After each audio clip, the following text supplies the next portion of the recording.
দিয়ে এই খরচা করে লাউটাও করলাম আর কোনো টেয়া পয়সাই পাইতাছি না আয়া 20 টাকা আর হেই লাউ বাজারে গেলে 100 টাকা 90 টাকা 80 টাকা এটা কোনো কথা এ কাকা কি বগর বগর করেন কি একটা লাউ কিনতে আইছিলাম লাউ কি বেচন যাইবো লাউ বেচন যাইবো বলতে লাউ বেচ চালাইছি একজনের তেনে লাউ বেচ চালাইছি ধরেন এই যে দেখেন লাউ এই গাছের কি বেচ চালাইছি 20 টাকা করে বলে ফিস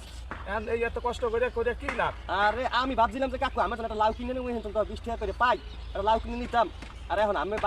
বাজারে কিনতে গেলে টাকা লাগে অনেক আর সিন্ডিকেটের অভাব নাই বুঝছেন এই সিন্ডিকেটে তো 10 টাকা খায় আরে আমাকে কি কথা নাকি গাড়ি ভাড়া এই ভাড়া সেই ভাড়া ধরে নিয়ে হেন নিয়ে মাল নিয়ে যাবে গাড়ি ভাড়া কয়টাই লাগে কোন বাজারে নিয়ে বেচে আর হেরা বেচে এই যে ধরেন এই লাউগুলো ওরা বাজারে নিয়ে এই যে দেখাইয়ান করে এই লাউগুলো নিয়ে বাজারে ধরেন 100 টাকা 90 টাকা 80 টাকা করে বেচবো আর করতে 20 টাকা করে লয়ে গেছে এই জন্য তো দেখছেন মানে কি এই ইটা ভালো হইল না আমরা এইবার চাই এই নতুন সরকারে জানি এই দিকটা দেখা যায় কৃষক মূল্য দামে দিয়া তারপর বাজারে নিয়ে বেচে হ্যাঁ ভাই এই জিনিসটাই আমরা চাই এটা একটু কয়া দে এটা একটু কয়া দে লাউ 20 টাকা করে কিনে নেন 70 80 টাকা করে